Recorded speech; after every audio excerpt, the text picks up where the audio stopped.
শরীর থেকে ছররাগুলি বের করার কোনো প্রযুক্তি বাংলাদেশে নাই। সারা জীবন শরীরে এটা বহন করতে হবে। অনেকের শরীরে বুলেটের বিশাল বিকৃত ক্ষত দেখে গা গুলিয়ে এসেছিল। একজন টং দোকানদার বলেছিলেন সে একজন গুলিবিদ্ধ বয়স্ক লোককে কুলে করে সিএনজিতে তুলে দিচ্ছিল।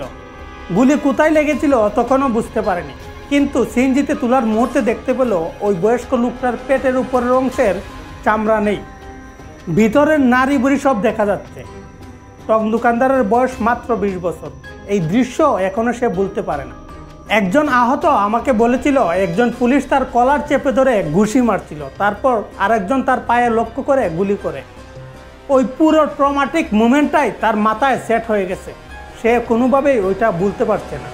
অথচ সে কিন্তু আন্দোলনকারী ছিল না, একজন দোকানদার ছিল। এই কথাগুলো ফেসবুকে লিখেছেন শান্তনু বোস নামের একজন লেখক। গত জুলাইয়ে এইসব নির্মম ঘটনাগুলো ঘটেছে এই দেশের রাজপথে। শত শত মানুষ জীবন দিল, মোস্টলি নন পলিটিক্যাল মানুষ। তারা জীবন দিয়েছে বৈষম্য দূর করতে, ফ্যাসিজম দূর করতে, বাংলাদেশকে আরও ডিসেন্ট একটা অবস্থায় দেখতে চেয়েছিল তারা। এখন প্রশ্ন হচ্ছে, গত জুলাইয়ে যারা জীবন দিয়েছিল, যারা আহত হয়েছিল, তারা কি তাদের কাঙ্ক্ষিত বাংলাদেশ পেয়েছে? এক কথায় উত্তর দিলে পায়নি, এবং পাওয়ার আর সুযোগ আছে বলেও মনে হয় না। নো ডাউট গত জুলাইয়ে এই গণহত্যার মূল দায়িত্ব পতিত আওয়ামী লীগ সরকারের। এখন তারা যতই স্নাইপার বুলেট, আমেরিকার ষড়যন্ত্র, জামাত শিবিরের উপর দোষ চাপিয়ে দিক না কেন, ক্ষমতায় তারা ছিল মানে সব দায়িত্ব অবশ্যই তাদের উপর বর্তায়। অন্যদিকে গণহত্যার দায় আওয়ামী লীগের হলেও অন্যান্য দলগুলো ওইসব আহত নিহত মানুষের আকাঙ্ক্ষা পূরণ করতে পুরোপুরি ব্যর্থ হয়েছে। চাঁদাবাজি যেমন ছিল তেমনই আছে, বরং আগের চেয়ে আরও বেড়েছে। দল পরিবর্তন হয়েছে, এখন আবার ভিন্ন ভিন্ন দলের চাঁদা নেওয়ার ধরনও ভিন্ন। কেউ নিচ্ছে টেম্পু স্ট্যান্ডের চাঁদা, কেউ পার্টি ডোনেশনের নাম করে বড় অঙ্কের চাঁদা নিচ্ছে, আরেক দল চাঁদার নাম দিয়েছে হাদিয়া, তবে নিচ্ছে। তেমনি দলীয় কোন দল?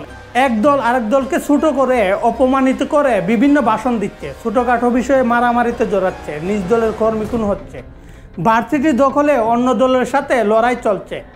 অভ্যুত্থান নেতৃত্বে দেওয়া সদ্য ছাত্রত্ব থেকে বের হওয়া তরুণ ছেলেটি অল্প দিনে কোটিপতি বনে গেছে। কিংস পার্টি হয়ে মব তৈরি করে অন্যের উপর ছুরি ঘুরানো চলছে, বাকি নেই কিছুই। যে রিক্সাওয়ালা গত জুলাইয়ে প্রাণ দিয়েছিল, যে চা দোকানি গুলি খেয়েছিল, রাজনৈতিক দল না করে যে ছাত্রটি বুক পেতে দিয়েছিল, তারা কোনো বিশেষ সুবিধা পাওয়ার আশায় এসব করেছিল? কোটা চায়নি, চাঁদাবাজি চায়নি, কিংস পার্টি চায়নি, মৌলবাদী চায়নি। তাদের চাওয়া কেউ বুঝেনি, কেউ বোঝার চেষ্টাও করেনি। সবাই ব্যস্ত যার যার রাজনৈতিক এজেন্ডা নিয়ে। একমাত্র এজেন্ডা নেই তাদের, যারা চোখ হারিয়ে, হাত হারিয়ে, পা হারিয়ে হাসপাতালের বেডে মাসের পর মাস শুয়ে আছে। এজেন্ডা নেই হয়তো ওই মায়ের যে পুত্র হারিয়ে টিভিতে বসে বসে রাজার নীতির মারদখলের কামড়াকামড়ি দেখছে। সবার শেষে কথা একটাই, জুলাই তুমি আবার এসো এই বঙ্গদেশে, তখন আর ব্যর্থ হইও না। আমাদের আমেরিকা, সিঙ্গাপুর না বানাও, অন্তত মালয়েশিয়া বানিয়ে দিও। গত জুলাইয়ে নিহত ব্যক্তিদের পরিবারের প্রতি সমবেদনা, আহত ব্যক্তিদের সুস্থতা কামনা ও পৃথিবীর সকল প্রাণীর মঙ্গল কামনা করে এখানেই বিদায় নিচ্ছি। ধন্যবাদ সবাইকে।